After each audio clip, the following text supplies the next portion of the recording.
Hi, salamat sa patuloy na pagsuporta sa ating channel. Ang asawa kong tinitingala ng lahat, ating subaybayan ang buhay ni Daryl Darby. Kabanata 4266. Halos maubos ni Diego ang kanyang enerhiya mula sa palm attack na iyon na parabang napunit ang hangin sa paligid. Walang kahit na sino sa mga disipulo ang pumihil kay Diego habang nanlalamig nilang tinitingnan si Daryl. Gusto talagang mamatay ng lalaking ito. Ang lakas ng loob niyang buron si Diego dapat lang siyang mamatay. Panipi, tahimik namang napamura si Daryl habang nagsisimulang magpanik nang makita niya ang pag-abot ni Diego sa kanyang kamay. Kabubuhay-buhay ko lang muli kaya masyado nang hindi patas kung mamamatay lang ako sa pamamagitan ng isang pamatak. Gusto niya sanang iwasan ang pag-ataking iyon pero masyado na siyang mahina kaya hindi na siya nakatayo pa. Paano pa kaya ang pagdepensa mula sa pag-ataking iyon? Habang nakikitang palapit ang palm attack sa kanyang dibdib, agad na itinaas ni Daryl ang kanyang mga braso para ilagay ito sa harapan ng kanyang katawan. Alam niyang hindi ito makakatulong pero mas maigi na ito kaysa maghintay ng kanyang kamatayan. Inakala ni Daryl na mamamatay na siya noong mga sandaling iyon pero habang itinataas niya ang kanyang mga kamay, agad na nagliwanag ng kulay pula ang mga marka sa kanyang mga braso. Dito na bumalat ang isang kakaibang enerhiya kay Daryl. Ito ay walang iba kundi ang Red Lotus Fayette na nakatago sa loob ng katawan ni Daryl. Boom! Noong mga sandaling iyon, tumama ang palad ni Diego sa mga braso ni Daryl bago marinig ang isang napakalakas na vibration. Dito na napasigaw si Diego habang napapatalsik ng ilang metro bago bumagsak sa lupa. Nagpakahirap siyang tumayo habang nagbabago ang dugo at enerhiya sa kanyang katawan. Napansin niya na nagtamo ng fracture ang kanang braso na kanyang ginamit sa pag-atake. Dito na nagugulat na napatingin si Diego kay Daryl, pero agad siyang napadora ng sariwang dugo pagkatapos magbanggit ng isang salita. Ikaw, natigilan dito si Diego, walang kahit na anong lakas sa pagkukultivate at internal energy ang pipi na ito, pero nagawa niya pa rin akong patalsikan. Paano itong nangyari? Habang nasa gitna ng kanyang pagpapanik, agad na nawalan ng malay si Diego. Nagulat naman ang ilang mga disipulong nakakita sa eksenang iyon. Ano ang nangyari? Hindi ba tuturuan dapat ni Diego ng leksyon ang pipi na ito? Kaya paano siya nito nagawang patalsikan? Diego, pagkatapos ng ilang segundo, agad na inayos ng mga disipulo ang naguguluhan nilang mga isipan bago magtipon-tipon sa paligid ni Diego. Napatingin naman ang nagulat ding si Daryl sa markang makikita sa kanyang mga braso. Grabe, ang kulay pulang enerhiya ba na ito ay ang Red Lotus Fayette? Isa itong pambihirang kayamanan sa Godly Region na isang beses lamang magpapakita sa loob ng 5,000 taon. Masyado itong malakas. Habang nagugulat ng husto si Daryl, agad na tumuro at sumigaw ang isa sa mga disipulo, "Ikaw, isa kang halimaw. Hinding-hindi ka na mabubuhay ngayong sinugitan mo ng ganito si Diego." At pagkatapos ay agad niyang inutusan ang kaniyang mga kasama ng, "Dalian ninyo, i-report ninyo ang nangyari kay Sect Master." Sa main hall ng Sword Sect matatagpuan ang isang kakaibang trono sa tuktok ng hall na napapaligiran ng iba't ibang mga espada na gawa sa bakal at sa makukulay na mga gem. Isang middle-aged na lalaki ang makikitang nakaupo sa trono. Nakasuot ito ng mahaba at kulay dark purple na gown habang naglalakabas ang kaniyang katawan ng isang malakas at malay scholar na aura. Ito ay walang iba kundi ang Sect Master ng Sword Sect na si Jedediah. Makikita naman sa lower right ng trono ni Jedediah ang isang maganda at pinagpalang imahe. Nakasuot ito ng isang mahaba at kulay puting dress, nagkaroon ng imaheng ito ng maselang mukha at kaakit-akit na katawan habang lumulutang na parang isang diwata. Pero agad ding mapapansin ang nanlalamig na aurang nilalabas ng kanyang katawan. Ito ay walang iba kundi ang Deputy Sect Master na si Cloris. Ang mga elder naman ng Sword Sect ay makikitang nakaupo sa magkabilang gilid ng trono. Nabalot ng katahimikan noong mga sandaling iyon ang buong hall habang kumakalat ang seryosong aura sa paligid. Lumuhad si Olive sa gitna ng isang open space sa hall habang ipinapakita ang nababahala nitong mukha. "Olive, inutusan kitang imbestigahan ang sitwasyon sa Nine Mainland kaya, bakit ka bumalik ng ganito kabilis?" Tanong ni Cloris. 3 araw na ang nakalilipas mula noong biglaang magdeklare ng digmaan ang New World bago nito atakihin ang kontinente ng North Mona. Sa unang araw ng digmaan ay nagawa ng New World na pabagsakin ang Hazelhen Gate na gamulat sa buong Nine Mainlands. Kaya agad na nagpadala ng mga disipulo ang Sword Sect para mag-imbestiga nang matanggap nila ang balita. Dito na napatingin si Jedediah at ang mga elder kay Olive. Agad namang iniyuko ni Olive ang kanyang katawan bago gumagalang na sumagot ng, "Master, napag-alaman ko po na nakapasok na ang mga sundalo ng New World sa Royal City ng North Mona. Pero nagawa rin pong patayin ni Yvette Lane si Lord Kennybread sa unang araw ng digmaan. Pagkatapos ay agad na naging Empress. Si Yvette ng New World, dito na niya inutusan ang mga sundalo ng New World na bantayan ang Royal City ng North Mona. Mula noon ay hindi na siya gumawa pa ng kahit na anong hakbang. Kabanata 4267. Agad namang nakahinga ng maluwag ang lahat sa kanilang narinig kabilang na sina Cloris, Jedediah at ang mga elder ng Sword Sect. Inakala nilang magkakagulo na naman sa Nine Mainland pagkatapos mag-declare ng digmaan ni Lord Kennybread. Pero ngayong patay na ito, agad nang nawala ang nakaambang panganib sa Nine Mainlands kaya hindi na nila kailangan pang alalahanin ang tensyong kumalat sa Great East. Dito na nagpakita ng ngiti sa arrogant niyang mukha si Cloris habang binabati si Olive. "Oh, magaling, mahusay ang ginawa mo, Olive. Sigurado ako na naging mahaba ang paglalakbay mo papunta at pabalik dito kaya hahayaan na muna kitang magpahinga." Mainit niyang tiningnan si Olive habang nagsasalita. Iniwasan ng halos lahat ng taga-Sword Sect si Olive nang dahil sa mga markang makikita sa mukha nito maliban na lang kay Cloris na pumabor dito bilang kanyang disipulo. "Sige po," tango ni Olive bago tumayo. Pero sa halip na maglakad palabas ng main hall, agad siyang napakurap na para bang nagdadalawang isip ito na magsalita. Dito na napatanong ang kanina pang tahimik na nakaupo sa kanyang trono na si Jedediah. "Mayroon ka pa bang gustong sabihin sa amin, Olive?" Nagmukhang kalmado ang tono nito sa pananalita habang ipinapakita ang pagkaubos ng pasensya sa kanyang mukha. Napasimangot naman ang elder na nakaupo sa magkabilang gilid ng trono. Hindi agad umalis si Olive pagkatapos nitong mag-report sa amin. Nasaan na ang kanyang manners? Habang nasa ilalim ng seryosong pagtingin ng lahat, napanguso na lang si Oliver bago ipunan ang kanyang tapang at sabihin, "Sect Master, nakakita po ako ng isang nakakaawang lalaki habang pabalik po ako rito. Matindi po ang sugat na kanyang tinamo kaya hindi na siya gaanong makalakad.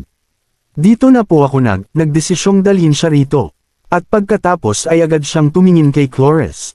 "Sect Master, masyado pong nakakaawa ang lagay ng lalaking ito kaya nakikiusap po ako sa inyo na tulungan po ninyo siya."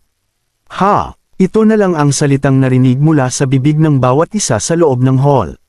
Mabilis na tumuro ang mga elder kay Olive habang nag-uusap-usap sa kanilang mga pwesto.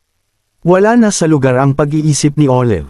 Paano niya nagawang magdala ng mga outsider dito nang hindi nag-iisip? Nakalimutan niya na ba ang mga batas pagkatapos niyang bumaba sa bundok? "Olive, nakalimutan mo na ba ang mga batas ng ating sekta? Hindi maaaring magdala ang mga disipulo ng mga tagalabas dito." Hindi natutuwang sinabi ni Jedediah kay Olive habang sinisermonan niya ito. Napahinga naman ng malalim si Cloris habang walang magawang tinitingnan si Olive. Saan siya nagmula? Alam mo ba kung saang sekta siya nanggaling? Agad na nagpanik si Olive habang binabatikos siya ng sect master at ng mga elder ng kanilang sekta. At dahil nagsalita ang kanyang master, agad niya itong sinagot ng, siya raw po si Dart, nagmula raw po siya sa kontinente ng Gaia. Dito na niya nahihiyang iniyuko ang kanyang ulo. Pero hindi ko po sigurado kung saang sekta siya nanggaling, tanging ang alam ko lang po ay ang tindi ng mga sugat na tinamo ng nanghihina niyang katawan. Maaari po na, isa lang po siyang ordinaryong tao at hindi isang cultivator. Isang ordinaryong tao, agad na, natigilan si Cloris nang marinig niya, ang sagot ni Oliver. Dito na mas naging direkta si Olive habang tumitingin sa kanyang paligid. Sect Master, Elders. Hindi ba't orihinal na itinayo ang Sword Sect para tulungan ang mahihina at magbigay ng ambag sa mundo ng mga cultivator? Paralisado po si Dart nang matagpuan ko siya sa kagubatan kaya hindi ko po naatim na iwanan siya roon ng mag-isa. Masyado po siyang kaawa-awa habang tinatawag na halimaw ng mga tao sa bundok. Nagpakita ng matinding pagpapanik at desperasyon ang kanyang mga mata habang nagsasalita. Ipinangako niya kay Daryl na gagamutin ng sword sect ang mga sugat nito kaya ayaw niya itong bigwan. Dito na nag-relax si Jedediah habang tumatainggong sumasagot ng tama si Olive. Dapat lang na tumulong ang mga disipulo ng sword sect ngayong nangangailangan ng ating tulong ang isang ordinaryong tao. Olive, nasaan na ang lalaking sinasabi mo? At nang makita niya ang pagbabago sa itsura ni Jedediah, agad na nalaman ni Olive na makakatanggap si Daryl ng tulong kaya agad siyang nasabik habang sumasagot ng, kasalukuyan po siyang nasa harap ng entrance sa plaza. Dito na siya naghandang umalis para dalhin sa hall si Daryl. Nang biglang nagmamadaling pumasok ang isang nagpapatrulyang disipulo na punong-puno ng pawi sa kanyang noo. Mabilis itong sumigaw kay Jedediah ng, Sect Master. Mayroon pong nagpabagsak kay Jego. Habang nagsasalita, agad na tumitig kay Olive ang disipulo gamit ang nanlalamig nitong mga mata. Hindi man lang nag-isip ang pangit na babaeng ito nang dalhin niya ang isang outsider sa aming sekta na nagresulta sa pagtatamo ng sugat ni Jego, siguradong ikamamatay mo na ang ginawa mo. Kabanata 4268. Agad na nagulat ang lahat sa kanilang narinig kabilang na sina Jedediah, Cloris at iba pang mga elder lalo na ang sect master na si Jedediah. Agad itong napatayo habang galit na nagtatanong ng sino ang gumawa nito sa kanya. Si Jego ang pinakatalentado, kahanga-hanga at pinakapaboritong disipulo ni Jedediah kaya paanong hindi ito? Magagalit ngayong nagtamo ng sugat ang pinakamamahal niyang disipulo. Nagugulat namang tumayo roon si Olive. Si Jego ang pinakamalakas na disipulo sa buong sword sect. Walang kahit na sino ang nagpabagsak dito kaya sino ang gumawa nito sa kanya. Agad namang tumuro ang disipulo kay Olive habang galit na sinasabing, siya po. Siya ang nagdala ng halimaw na iyon dito. Hindi kami sigurado kung anong klase ng sumpa ang ginamit ng halimaw na iyon pero agad nitong napatalsik si Jego bago ito tuluyang mawalan ng malay.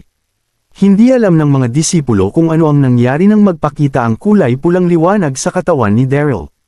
Pero wala pa ring internal energy ang katawan nito kaya agad na naisip ng mga disipulo na isang malakas na halimaw si Daryl. Wala siyang internal energy pero nagawa niya pa ring magpabagsak ng isang cultivator. Sino nga ba ang makakagawa nito maliban sa isang halimaw? Isip ng disipulo. Bahagya namang nang inig si Olive habang tinatitigan ng disipulo. Naguluhan siya habang hindi makapaniwalang nagliliwanag ang kanyang mga mata. Si Dart ang nagpabagsak kay Jego. Imposible ang bagay na ito. Napaka-imposible ng bagay na ito. Hindi man lang makatayo si Dart nang makita ko siya at wala ring kahit na anong bakas ng internal energy ang kanyang katawan kaya paano nito nagawang labanan si Jego. Habang nawawala sa kanyang isip si Olive, agad na nagising sa katotohanan si Jedediah habang tumitingin sa disipulo habang kinukwestiyon ito. Ano ang nangyayari Olive? Sino ang lalaking dinala mo rito? Si Jego ang pinakapaboritong disipulo ni Jedediah kaya napagpasyahan na niyang gawin itong susunod na sect master. Agad na masasayang ang lahat ng paghihirap ni Jedediah kung may mangyari mati na hindi magnada kay Jego. Dito na napatingin ang mga elder kay Olive. Nagawa ng mangmang na babaeng ito na magdala ng isang tagalabas na nanakit kay Jego. Ang lakas ng loob mo. Ayon sa mga batas ng ating sekta, dapat lang na itakwil ka ng buong sword sect. Ako. Habang hinaharap ang galit ni Jedediah, agad na nagpanik ang hindi makapagsalitang si Olive. Dito na mahinang sinabi ni Cloris na, ano ang nangyari, Olive? Sabihin mo sa amin ang totoo. Hinding-hindi ka paparusahan ng sect master hanggat hindi ka nagtatago ng kahit na ano sa amin. Pagkatapos niyang makita na magsalita ang kanyang master, bahagyang kumalma si Olive habang natatakot na sinasabing, imposible na magawa po ito ni Dart. Masyado pong matindi ang tinamo niyang mga sugat kaya hindi na ito makatayo pa ni indiretso. At saka wala rin po siyang internal energy kaya imposible po na masaktan at masugatan niya si Jego. Dito na siya tumingin sa disipulo bago sabihin, sigurado po ako na nagkamali lang siya. Dito na sumigaw ang emosyonal na disipulo. Manahimik ka, sigurado ako na ang halimaw na iyon ang nagpatalsak kay Jego. Hindi lang ako dahil may ilan pang mga disipulo na nakasaksi sa pangyayaring iyon. At pagkatapos ay nandidiri namang sinabi ng disipulo na, iniisip mo ba na inaakusahan kita? Iniisip mo ba na karapat dapat ang isang katulad mo para akusahan ko? Alam niyang sumusobra na siya kaya mabilis at nakokonsensya nitong tiningnan si Jedediah. Agad namang nagalit dito si Jedediah. Dito na tumayo si Cloris bago tumingin sa kanyang paligid at sabihing, tama na. Halina't magpunta tayo sa labas para tingnan kung ano ang nangyari. At pagkatapos ay agad itong nagmarcha palabas ng main hall kasama si Olive. Samantala na pabuntong hininga naman si Jedediah habang nagmamadaling sinusundan ang dalawa. Sa gitna ng plaza, nagulat ang lahat sa kanilang nakita. Kasalukuyang namumutla sa sahig si Diego habang balot ng dugo ang kanyang damit. Nakapikit ang kanyang mga mata kaya walang kahit na sino ang nakasiguro kung buhay pa ba ito o patay na. Tumayo naman ang ilang mga nagpapanik at natatakot na disipulo sa paligid ni Diego. Isang lalaki na may pulang buhok ang makikitang nakaupo sa isang kahoy na car ito na may layo na 100 metro mula sa kanila. Nagmukha itong mahina habang nagliliyab sa bagsik ang kanyang mga mata. Pero ang mas ikinatakot ng lahat ay ang pagbalot ng pulang marka sa mukha at katawan ng lalaki na masyado nang naging kakaiba sa mata ng mga tao sa kanyang paligid. Ito ay walang iba kundi si Daryl. Kabanata 4269. Dito na biglang napatingin ang lahat habang nagugulat sa kanilang mga sarili. Ito ang lalaking nagpabagsak kay Diego. Pero, kagaya ng sinabi ni Olive, wala siyang internal energy. Kaya paano niya nagawang pabagsakin si Diego? Masyado itong magulo para sa kanila. Habang nakatingin ang lahat kay Daryl, napatingin naman siya kina Jedediah, Cloris at iba pa. Masasabi niya mula sa aurang nilalabas ni Jedediah na ito ang sect master ng Sword Sect. Hindi na niya naiwasan pang mapatingin kay Cloris habang sinasabi sa kanyang sarili na, napakaganda, at napaka-arrogant ring babae. Halos kasing lakas na ng sect master ang aura na kanilang nilalabas. At kung titingnan, mukhang ito ang master ni Olive na si Cloris. Habang nasa gitna ng paglalakbay, marami ang naikwento ni Olive kay Daryl tungkol sa Sword Sect kaya siya nagkaroon ng kaunting kaalaman tungkol sa mga taong naruroon. Dito na lumabas ang disipulo sa main hall bago ituro si Daryl at sumigaw ng, Sect Master, siya ang halimaw na nanakit kay Diego. Mabilis namang kumislap ang mga mata ni Jedediah habang nakatitig ang mga ito kay Daryl. Dito na biglang nabalot ng tensyon ang paligid. Napansin naman ni Olive na mayroong mali kaya agad itong tumakbo papunta sa harapan ni Daryl. Sect Master, huwag niyo pong saktan si Dart. Hinding-hindi niya po magagawang saktan si Diego, siguradong may hindi lang po tayo pagkakaintindihan sa nangyari. Nagmamakaawa nitong sinabi. Kahit na ngayon niya lang nakilala si Dart, naging mabuti naman ito sa akin sa aming naging paglalakbay. Kaya bakit niya aatakihin ng biglaan si Diego? Wala rin siyang kahit na kaunting internal energy sa mga sandaling ito. Isip niya, agad na nagbago ang mukha ni Jedediah nang makita niyang depensahan ni Olive si Daryl. Pero hindi pa rin siya nagpakita ng kahit na anong emosyon nang dahil sa kanyang estado. At pagkatapos ay huminga siya ng malalim bago tuluyang kumalma. Ano ang nangyari? Sabihin mo sa akin ang lahat. Hinding-hindi ko mapapatawad ang sinumang magtatago ng kahit na ano sa akin. Tanong niya sa kanyang mga disipulo. Tumingin naman sa isa't isa ang mga disipulo habang namamroblema ang kanilang mga mukha. Si Diego ang naghamon kay Daryl at masyado ring nakakahiya ang kanyang sinabi. Siguradong masisira ang reputasyon ni Diego sa sandaling malaman ito ng lahat. Agad na nagalit si Jedediah nang makita niya ang pagdadalawang isip ng mga disipulo kaya agad itong napuno ng panlalamig habang sinasabi na, Dol iyan ninyo. Gusto nyo bang maparusahan? Mabilis namang kinilabutan ng mga disipulo sa kanilang narinig kaya agad nilang ikinwento ang buong pangyayari. At sa huli, sinabi ng isa sa mga may bakas ng takot sa mukhang disipulo na, masyado pong naging mabilis ang pangyayari kaya hindi po namin nakita kung paano nagawang pabagsakin ng halimaw si Diego pero nakasiguro po kami na siya ang umatake kay Diego. Agad namang natahimik ang buong klase sa kanilang narinig habang naguguluhan ang bawat isa kabilang na si Jedediah at ang iba pang mga elder. Dapat lang kay Diego ang nangyari sa kanya matapos niyang maghamong na away. Pero, ang isang disipulo na nasugatan ng gusto ng isang hindi kilalang tagalabas sa mismong hall ng Sword Sect ay sapat na para masira ang reputasyon ng Sword Sect. Isip ng lahat, habang nasa gitna ng awkwardness, nagtatakang tinitigan ni Jedediah at ng iba pa si Daryl. Kung nagawa nitong pabagsakin si Diego, paano niya ito ginawa? Malinaw na walang internal energy ang lalaking ito. Pagkatapos ng ilang segundo, inayos ni Jedediah ang kanyang isip bago nanlalamig na sabihin kay Daryl na, "Bata, didiretsuhin na kita. Paano mo nagawang sugatan si Jego? At ano, sa Sword Sect?" Inakala niya na ipinadala si Daryl ng kalaban. Ngumiti naman si Daryl habang sumasagot gamit ang sign language. Nagbigay siya ng senadoryas kay Olive na bigyan siya ng isang papel at panulat kaya agad na kumilos si Olive para dalhin ang mga hinihingi nito sa kanya. Dito na kinuha ni Daryl ang papel at ang panulat bago nagmamadaling isulat na, "Ipinahiya ako ng iyong mga disipulo habang pinupuwersa akong paluhurin sa kanilang harapan. Hindi ako sumunod sa kanila kaya agad niya akong inatake." Mukhang masyadong naging mabilis ang pagdaloy ng kanyang dugo at ng kanyang internal energy kaya siya tumalsik sa malayo. "Isa lang akong ordinaryong tao mula sa kontinente ng Gaia. Ninakawan at sinaktan ako ng mga bandido kaya agad akong nawala ng malay sa loob ng gubat. Mabuti na Lane at nakita ako ni Olive na siyang nagdala sa akin dito."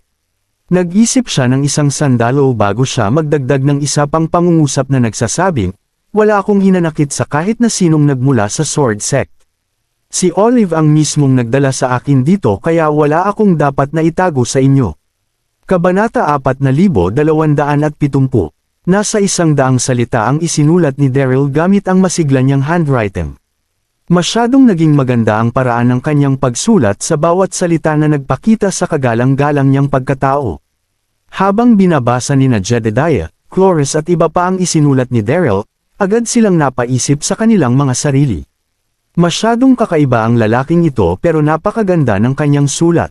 Ayon sa kanyang mga isinulat, hindi niya inatake si Jego at sa halip ay ito pa ang umatake sa kanya bago ito mawala sa kanyang balanse na nagresulta sa pagtalsik at pagkawala ng kanyang malay. Mukhang totoo naman ang kanyang sinabi. Nanatili pa ring seryoso ang mukha ni Daryl nang makita niya ang itsura ng mga nakabasa sa kanyang mga isinulat, pero sa totoo lang ay naging mataas ang kanyang ngiti sa loob kanyang dibdib. "Gawa-gawa ko lang ang lahat ng ito pero nagawa pa rin nila akong paniwalaan. Hinding-hindi ko sasabihin sa kanila ang tungkol sa pagkakaroon ko ng Red Lotus Fayette. Pero kilala pa rin ang Sword Sect sa buong Great East at maging sa mundo ng mga cultivator ng ilang daang taon. At sa kasamaang palad ay mas naging kahina-hinala ang ikilos ng mga tao sa lugar na ito. Si Jego ang naunang umatake sa akin at sa halip na isipin nila ang tungkol sa nangyari, agad nilang kinwestiyon kung paano ko siya nagawang masugatan ng husto. Kanina pa sana naglakad palayo si Daryl kung malakas lang ito pero masyado pa rin siyang mahina at hindi makalakad noong mga sandaling iyon. At nasa loob din siya ng teritoryo ng Sword Sect kaya wala siyang magagawa kundi sumunod sa mga ito. Nang biglang maglakad paabant ang isang elder bago sabihin kay Jedediah na, "Sect Master, kahit na ano pa ang katotohanan, punong-puno ang lalaking ito ng kulay pulang mga marka. Hindi ako sigurado kung isa ba siyang tao o isang multo pero masyado pa ring naging kahina-hinala ang kanyang mga ikanikilos. Kaya dapat lang napaalisan natin ito sa bundok ng Sword Sect." Inis na tiningnan ng elder si Daryl habang nagsasalita ito kay Jedediah. Para sa kanyang mga mata, walang pinagkaiba si Daryl sa isang basura na namamalamoy sa mundo ng mga cultivator kaya hindi ito karapat-dapat na manatili sa Sword Sect. Dito na napatango ang karamihan sa mga taong nasa plaza. Oo nga, masyado nang nakakakilabot ang pagtingin sa kanyang mukha. Tama nga ang elder, dapat lang napaalisan natin ito sa ating bundok. Siguradong masisira ang reputasyon ng Sword Sect sa sandaling panatilihin natin sa main hall ang basurang ito. Nagpatuloy ang mga tao sa pag-uusap-usap kaya agad na sumagot sa mga ito si Olive. Hindi ito totoo. Isang mabuting tao si Dart at hindi siya isang basura, pero wala pa rin kahit na sino ang nakinig sa kanya.